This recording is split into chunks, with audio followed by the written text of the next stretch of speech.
What up, guys? Clint Lund here, London Mex, coming from the shop garage, whatever. As you can see, I've had a little bit of a shave. Yes. Just wasn't feeling it anymore. More beards anyway is kind of a winter thing anyway, so decided to go and just trim her back. Anyway, got a lot of things going on this week. Got a lot of bikes I'm working on. Hate KTMs. Older KTMs, let me say that. Hate older KTMs. We got Road to Mammoth race this weekend in Oatfield. Both Ivan and Isaac are racing. I got Ivan's KTM all prepped out yesterday, brand new piston. And I was actually kind of surprised because he's put since we got that thing, he's probably put real close to 50, 60 hours on that thing. Here's a piston I pulled out of it. I mean, sure, it's worn, right? Yeah, okay, but you can see a little bit of scratches in it. You know, that's from not having a perfectly clean air filter. We all try, right? The exhaust side isn't hammered. Usually on these small bore, when they run such fast RPMs, they just bake and score these sides of the pistons, but it looked pretty good. So put it in a freshie anyways. Bike runs good. And my bike, got to take it out last weekend. So sick. Definitely a lot of power. I'm going to be changing the exhaust. Got hooked up with a DRD header for my homeboy Sean Wynn. Thank you, Sean, if you see this. I'm going to be doing Sean's forks today for his YZ 450F. And I actually got a lot of forks to do today. I got that one's, it's a 09. I got that one's front forks to do. I have Sean's front forks to do. And Isaac, because he's racing this weekend as well, he's going to be racing 85 class. I think it's like 9 to 12-year-olds or something like that. But anyways, so Isaac's going to be racing, so I got to get his front forks done. And then, so it's like front fork day here. So, yay. Alright, so we got our parts in from MTA. Let me get a knife.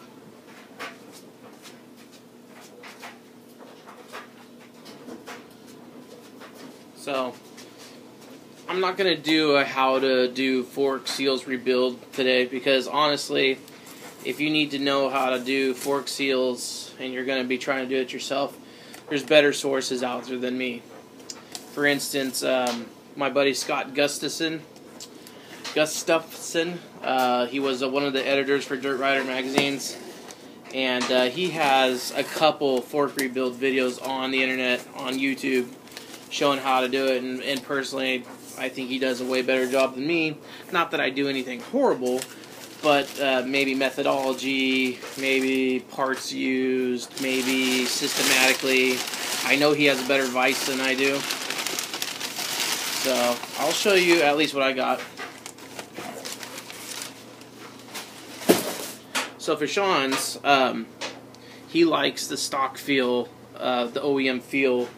So in all the triple S's, you always want to use this S1 fluid. It's just formulated exactly for the Yamaha forks and for like the KYB cartridges.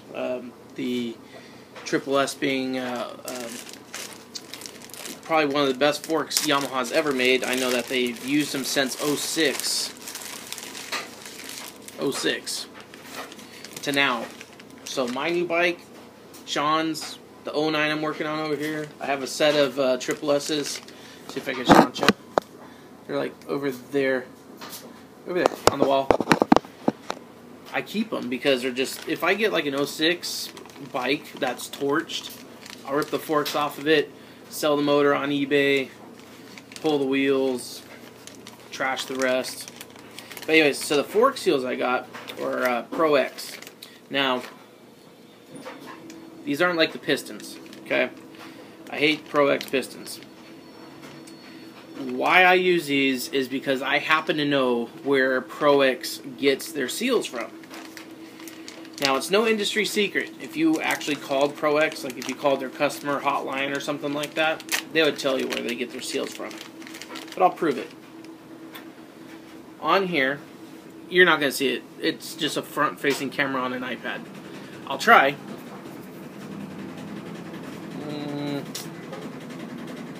Maybe you can see a little bit right there. Hang on.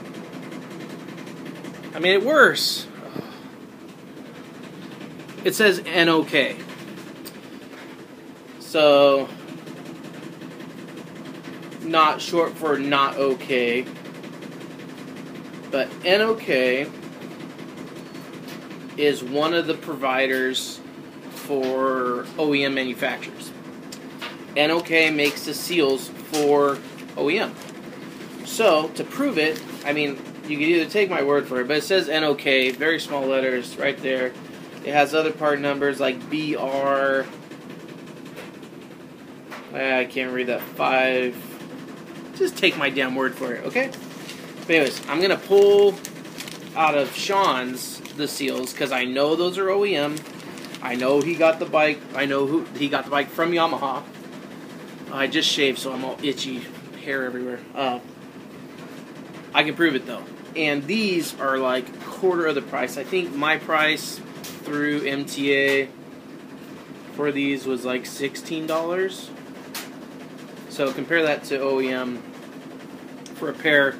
And then I have some dust seals too. But dust seals, I don't see the necessity in having OEM dust seals because it's a dust seal. So it's not an oil seal. Oil seals to me are a little bit more, I don't know where I was going with that, but the dust seals aren't as critical as the oil seals are. So I'm going to mount up, start working on Sean's forks, hang out, take back, let's get some work done. Before I get started, if any of you guys want to send me your forks for me to rebuild your forks, it's $130.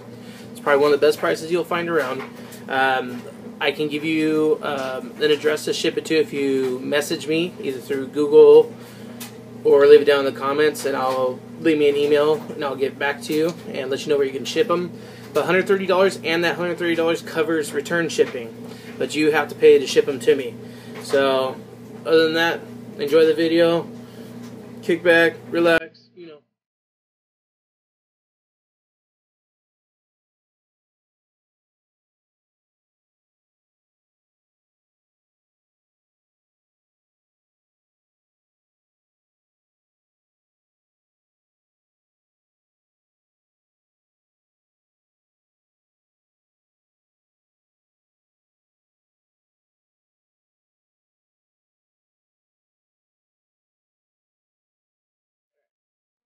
So I got the OEM seal out. This is a one that was in Shawn Wynn's YZ450F. And this one is also an NOK. Can't get it. It's right there. So this goes back to what I was saying about the NOK seals. It was in their stock and it came in the Pro-X. It's the same part number, same NOK seal. They're identical. There's a little bit of knowledge for you guys.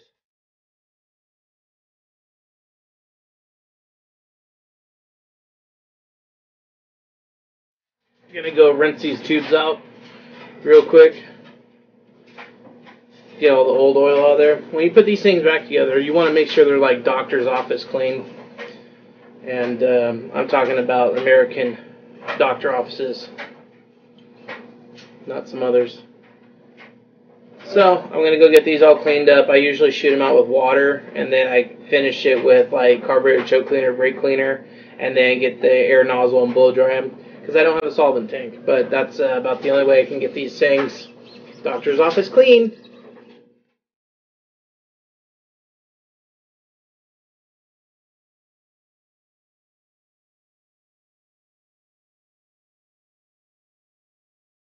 So let's talk oils real quick. So the S1, like I was saying, is kind of like the standard for use in these Yamaha cartridge ports. 06 to 17, as far as I know, I'll take this in the forks, the inner chamber and the outer chamber. Today I'm only doing the outer chamber because the inner chamber is fine. He likes the way that the forks feel right now. I'm not going to mess with that because there is a lot of things that could change in that inner dampening assembly with just oil. And I'll probably wait till his next oil change, honestly, to do that one. It doesn't go through as much punishment as the outer chambers. I have my reasonings. Either way, so the outer chambers in stock call for 340 cc's, which is roughly 12 ounces.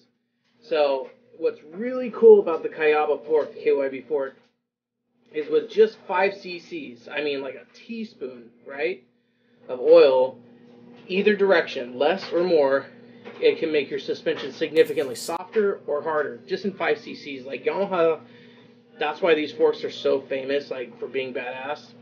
So I have my cc's measurement right there, and 340. You got 340, and then you draw a line across. Actually, I think 350 is closer to 12 cc's. So either way, I'm going to put in 12 ounces, and we're going to run it there.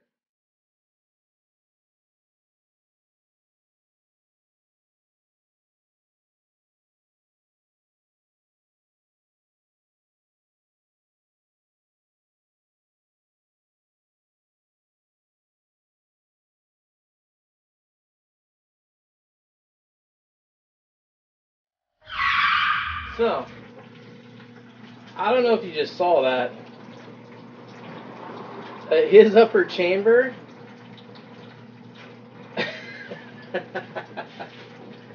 Wow. Pros are hard on their bikes. The whole dampening chamber came detached from the lower part, and I now know why it broke, or why the seal popped. Seal popped because it came apart. All the oil went down below instead of in here. Overpressurized chamber and popped. So hopefully there's not a ton of damage down there.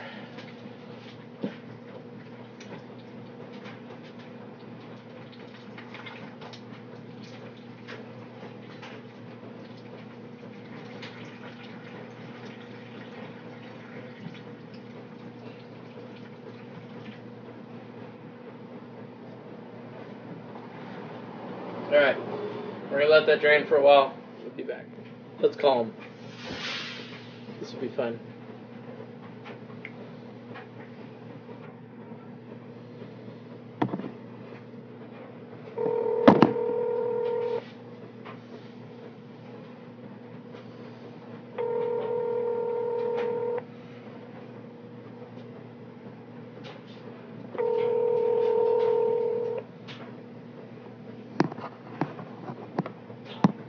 Hello. Yo. Hey, what's up, man? I bet your forks felt like shit. Yeah, why, what's up? They came apart internally. Really? Yeah, like the dampening chamber, the upper dampening chamber came apart from its lower piece. So it overfilled the outer portion of the fork with oil, and that's why it popped the seal. But I'm surprised you didn't hear that thing making all kinds of rattling noises. I was. Oh, it was? I have been hearing the noise, and I've been trying to figure out what the fuck it is. I was thinking it was a chain or something. And here's another question is, yeah. So which foot, if was the other side too, or just one side? Just the side with the whole shot device. So Okay, not the brake side. When the forks, I believe the air, yeah, the oil would come out of the fucking air screw. Yeah, there's your sign. And it was only on the right side, but it wasn't doing it on the left side. Yeah, the right side's where the chamber came apart. And it's been doing it the entire time I've owned the fucking bike. Oh, really? Oh, fuck, Yeah, dude, this thing's gonna feel amazing. Yeah, because I was like, I have to say, it's like, these didn't feel as good as forks I've ever had, I'll tell you. Wow. I was actually turning the fucking forks. They were different fucking, one was like a 7, the other one was 9, because they felt different. Oh, yeah, I can imagine that they felt completely fucking different because you had neither any compression, dampening, or rebound because those chambers were not connected. Wow. And what's even neater is, like I'll tell you, like the bike didn't feel good when I first ride it, but then like the second moto when it had air in it, it felt better. And then but about the third moto, it got too much air in it, so I have to deal with one of those fucking games. Wow. Okay, good. So it didn't damage anything, did it? Yeah, it did, but I can fix it. The threads at the top of where the tube screws into the upper part, from them banging together for so long, it's like mushroomed over. But are you able to fix it or no? Yeah. Oh, bitchin'. Yep. Yeah, because like, you know, I'm gonna have to like cut off the top, so and then like tap the thread so it can go back in. But on the female part, it's all banged up around it from like flopping around and hitting it, but the threads are fine on the female end, so just the male end screwed up. All right. You might not have to cut it off if you just file the mushroom down. Well, the mushroom's pretty gnarly, bro. But yeah, I mean, okay. I'll do what I'll as do. Long as it'll fit. It'll still fit and everything. Oh yeah. Oh yeah. Okay. Cool. Yeah. No. Ever since I've had that bike from D1, when I go to bleed the forks, it would shoot oil out of the right side. I'm like, I've never seen that before. Yep. Sounds about right. And seriously, I've never been happy with the forks at all. Well, so there's your sign. And what was weird is I would hear this like a vibration sound. Ring! It was a weird sound. Yep. And the other thing I would notice is the forks would pop. Like when they would pop out, like they would fucking slam, you know, like you lift up and boom. Yeah. So, okay, no fiction. Glad to have it look at. So they'll be way better. Way more better. That's fucking hilarious. I don't know. I hope you heard that, but basically the whole time that he's had the bike, it's made some weird noises up front. He thought it was a chain. He's never been happy with the suspension from the beginning. I think I know why. Anyway, get back. Alright, for doing the upper dampening assembly, you need to have this handy little tool. I think we got this from Tusk. So it's a inner chamber, dampening chamber cap tool. And then this is the external cap tool. Like that.